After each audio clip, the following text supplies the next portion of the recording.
Irish guy, and Trent Alexander-Arnold, he defends about as well as a pig chewing through cement. Yeah, nah, if Peppa Pig tried to bite a brick, she'd be vomiting blood for a week. No, what I'm trying to say is that TAA, as a right back, he is about as defensively sound as a vegan omelette. I mean, I've seen slices of toast that could fill in a defense and do a more sturdy job than this lump of broccoli. Honestly, asking Alexander-Arnold to play right back, it's been like asking my nan to mow the lawn. Yeah, she's been unable to walk since 1984. Honestly, right now England are going through a golden generation of right backs, right? Well, including Trent in that list. Yeah, it'd be a bit like walking into HMV and in one row seeing albums from Stevie Wonder, Elvis Presley, Frank Sinatra, and Ollie Murs. I mean, has anyone ever heard him sing? Sounds a bit like if someone just shoved a golf ball up his nose. But Trent, honestly, is a wet pudding of a right back. No, calm down, alright? I'm just joking. No, that is the overreaction that I'm reading on Twitter right now. I mean, people just choosing to rewrite history and pretending that Alexander-Arnold is now just some wet defensive cupcake. And then, yeah, watching him attempting to clear the ball is about as uncomfortable as watching your granddad do a poo in the cat litter box. No, listen, imagine if I actually thought all that. No, I mean, I know I'm a gone bean who somehow gets sunburnt in the rain, but I mean, no, okay, relax. But listen, I'm gonna say this. Trent Alexander-Arnold, he needs to leave Liverpool soon. But more on that later in the video. Listen, I know he's going through a horrible period of form. But let's not forget, this is a guy who started 3 Champions League finals as a right back. Lads, in Europe's showpiece game, he was told as a 19-year-old boy to mark Cristiano Ronaldo. I'm sorry, but when Ronaldo was winning his first Champions League and Ballon d'Or, Trent was 9 years old and probably watching Rugrats on the couch. Honestly, on paper, a matchup of a teenage English right back versus a guy with 6 Ballon d'Ors, yeah, it's like watching Floyd Mayweather take on Deji. But in his next final, he was tasked with marking Son Heung-min, who I'm sorry is the greatest Asian footballer of all time. And Ozzy, does anybody remember him making a peep of noise in that all-English final in Spain? No, I think he had about as devastating impact as if a pigeon fell on my foot. Yeah, I'm not exactly rushing to A&E. If this man was not an elite right back, then I'm sorry, someone would have noticed by now. He's not exactly the Scouse Paul Dummett. Someone only kept around Newcastle because he's a local lad, when in reality, about as much use as a wet croissant. But I am going to say this. Trent Alexander-Arnold is wasting his career and he needs to leave Anfield in 2 years' time. I'm sorry, but right now the media are highlighting this guy as a weak link in Liverpool's armour. I mean, I'm pretty sure in team talks, managers will be screaming at their players to exploit Trent for his lazy defending and complete lack of concentration. Honestly, he is a brilliant player on the ball, but I mean, look at the last Champions League final where he allowed Vinicius Jr. the freedom of the penalty box. I mean, that was the sort of defending Celtic did against Vinicius last week. This was a Liverpool team going for the quadruple. It is true, he can sometimes fall asleep on the pitch. I don't know whether he just starts daydreaming about, I don't know, the colour of the moon or the length of Mickey Mouse's knob. But anything, something often makes him switch off from the pitch. But honestly, after his performances this season, this week, against Ajax, I mean, has any footballer in the country been under so much scrutiny? I mean, has any other footballer in the world had as many eyes watching the every move this week than Trent? Actually, to be fair, maybe James McLean. I mean, it's not often the world are monitoring a 33-year-old winger at Wigan, but yeah, you just know this week people are watching him the same way a suspicious security guard at Tesco might eye up those hooded teenagers at the back of the vodka aisle. Honestly, people are looking for any excuse to find any sort of disrespect. I mean, James, this was not the week to decide to go to HMV and buy Bohemian Rhapsody on DVD. But yeah, Trent, the poor guy. I feel like during that horrendous Liverpool form during lockdown, all eyes are on him, and I think it's a waste of his skill. I'm gonna say this. Alexander-Arnold can be a brilliant right back, yes. But his legacy should not be just being the guy who failed to impress the England boss. Lads, Gareth Southgate is a man who, when he was in club football, his idea of a top right back was paying 3 million quid for Justin Hoyt, a former Arsenal prodigy who'd eventually be forced to beg Trinidad and Tobago for caps, as he honestly had the defensive capability of a pooey napkin. And yet Southgate, someone with the managerial stature of butternut squash, someone who I'd imagine, listening to him give a motivational speech, it's been like listening to Boris Johnson try to rap. Honestly, I would imagine a nerdy bookworm like Southgate probably has to psych himself up to deliver a team talk by watching Game of Thrones the night before. But honestly, him trying to channel Ned Stark or Aragorn of Lord of the Rings, it's been like me going down to local karaoke and expecting to sing like Jennifer Lopez. Yeah, I'm pretty sure if you heard me sing, you'd be very quickly cutting off your ears with a fork. But honestly, Alexander-Arnold is a generational talent. Him being told to sit on the bench by Southgate, a former Middlesbrough centre half, someone who compared to Trent had all the footballing technique of a shoe. It's almost a disgrace, right? I mean, it's like when Sven-Göran Eriksson, someone who was a pudding Swedish right back by trade, but who grew up to be an average tactician who probably leers at women on the bus. It's a bit like when he was given a generational midfield present in Paul Scholes and stuffed him on the left wing, which just forced him to retire at 29. But can you imagine it back in the early 70s? And Scholes' parents had moved to Spain, and instead, if he was born in a car park near Espanyol, then I promise you, this ginger nugget would have been an expert midfield technician for Spain alongside Xavi and Andres Iniesta as they went and won the World Cup, or at the very least Euro 2008. This man must have had Spanish DNA, because the way he controlled the ball, I'm sorry, fitting his beautiful talent into the body of some ginger grubby hobbit from Salford, someone who probably had acne on his armpits, someone who suffered from Osgood Schlatter disease in his knees, and had wonky vision in his eyes to the point where he nearly went blind at 26. I'm sorry, what? It's a bit like how one of the greatest operatic voices in music comes out of Susan Boyle. Someone who looks like she combs her hair with a fork and hasn't had a bath since 1933. But my point is that Scholes, despite the internet rumours of him liking to chew his daughter's feet before his moaning bowl of Frosties, my point is that he was a wasted English talent. But at least he managed to squeeze out 66 caps before his 30th birthday. But Alexander-Arnold, this man is a world-class midfielder in waiting. I mean, he's great at right back,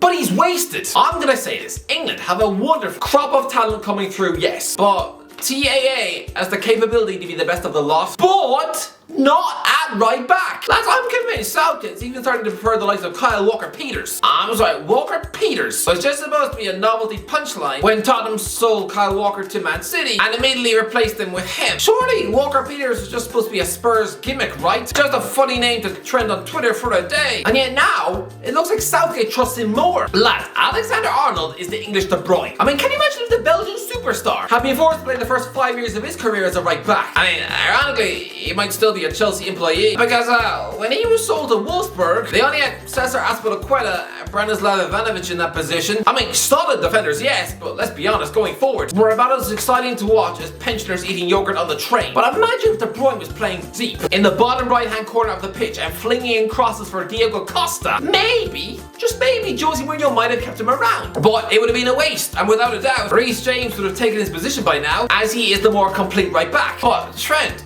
he's played in midfield for Liverpool once, in a 0-0 draw at home with Stoke City in April 2018. That's it. Nearly 4.5 years ago. That was the experiment, and it's never been tried since. It was a midfield three of Alexander-Arnold, Jordan Henderson, and Gini Wijnaldum. And yeah, because nobody scored, Jurgen Klopp must have surmised that it was about as creative as muesli pie. But no, lads, that was so long ago. That Loris Karius was in nets, and Danny Ings was on the wing. I mean, how has Trent not played in midfield since? Alexander-Arnold is a man who utterly bossed midfield at underage and academy level, only choosing to make the switch to right back in 2016. But no, play him as a number 8. Don't give him the responsibility of having to track back or having to defend. No, like De Bruyne, just give him a license to roam, pinging the ball around the pitch. He is a luxury player, a midfielder, a Mesut Ozil, a Sandy Cazorla. Are we really gonna have to watch him play the next 10 years as a right back? A position about as glamorous as a pig's butt crack. I mean, like Jimmy Carragher said, nobody wants to grow up to be a Gary Neville. Why? Why is Alexander-Arnold trying to make it as a right back when there is a golden glut of right back superstars now? Alexander-Arnold is a £150 million midfielder. And just nobody has realised that yet. But I'm sorry, next summer, can you imagine an all-English midfield three of Harvey Elliott, Jude Bellingham, and Trent Alexander-Arnold? All supreme homegrown footballers under the age of 25. I mean, I'm gonna say it, that might be the most exciting English midfield trio at any club since,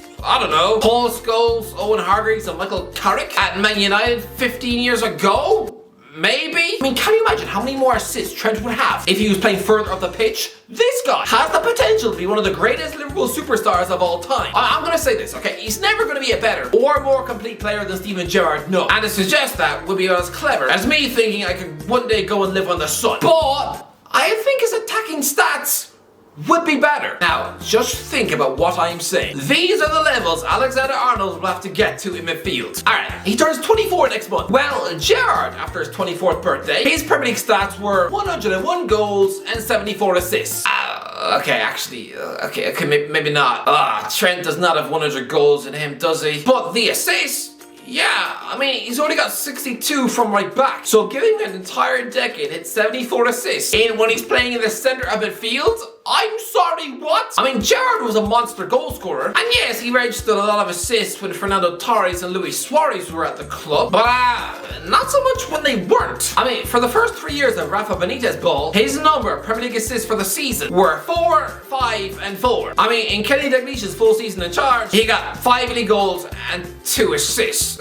I'm sorry, what? But then, to power back from the 13-14 season, where he played 34 times, scored 13, and registered 15 assists. I mean, forget that slip that season. Gerrard, in his quarterback role. I mean, was this really supposed to be the form of a player just 1 year away from playing in the MLS? He was utterly magnificent. But listen, I'm gonna say something even more whack. Gerrard was nearly pulled away from Liverpool age 24 when Jose Mourinho wanted to buy him for Chelsea. But lads, Pep Guardiola at Manchester City next summer should try and buy Alexander-Arnold. I mean, we all know this is going to be a frustrating Christmas for him. Trent will not start a single World Cup match and will most likely spend a month in Qatar looking miserable in the swimming pool and most likely trying to spit in Reece James's lunchbox on the bus. I mean, if this is to be a Liverpool burnout season, then imagine if they wind up finishing 5th. Which could happen. He will have just 2 years left on his Liverpool deal. A contract where he's earning £180,000 a week. And a good deal, sure. But then you remember that Jack Grealish is on £300,000 a week. What if City offer him a similar wage and promise to play him in midfield and being mentored on a daily basis by Kevin De Bruyne, holding his hand in midfield, playing next to one of the all-time GOATs of the sport? I mean, just allow Bernardo Silva to scuttle up to Barcelona and then suddenly allowing Trent to control the tempo of the game in the middle of the pitch, feeding the ball to like Phil Foden, Erling Haaland, and Jack Grealish to score. I know he's a born and bred Scout superstar, but are Liverpool under this current ownership really gonna have these same levels of success throughout TAA's career? No, once Jurgen Klopp leaves, probably in the summer of 2026, when Trent is 27, I mean, who is gonna replace him?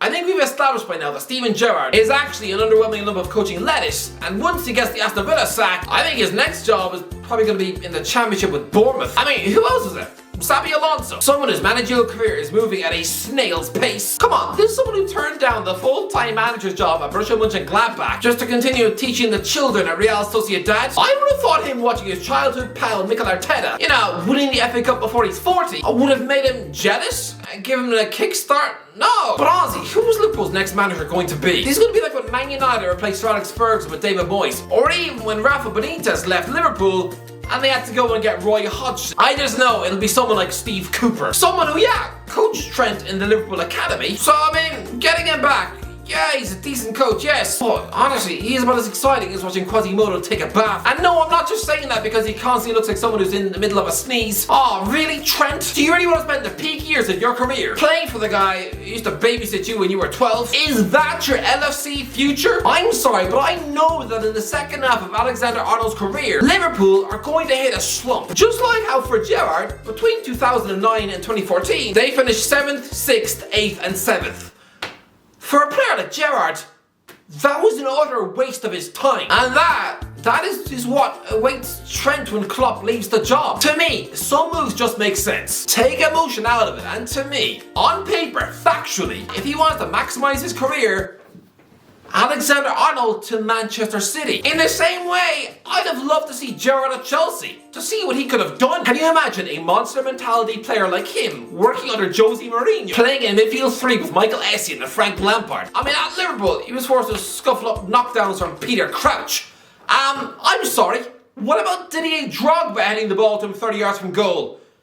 You'd be seeing those Olympiacos wonder strikes every month. I mean, instead of Neil Mellor, it will be Drogba, actual Drogba. Drogba and Gerrard.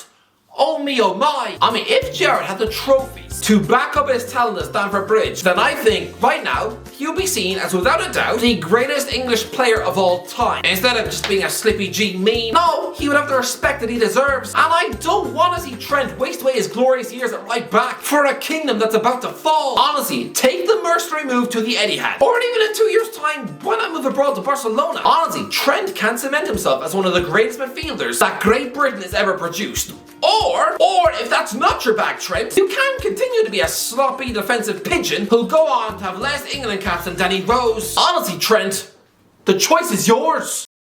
MS guys, what do you think? Let me know in the comments below what do you think. Am I talking under waffle? Let me know in the comments if you enjoyed the video. Don't forget to check out as always. I'll talk to you in a while.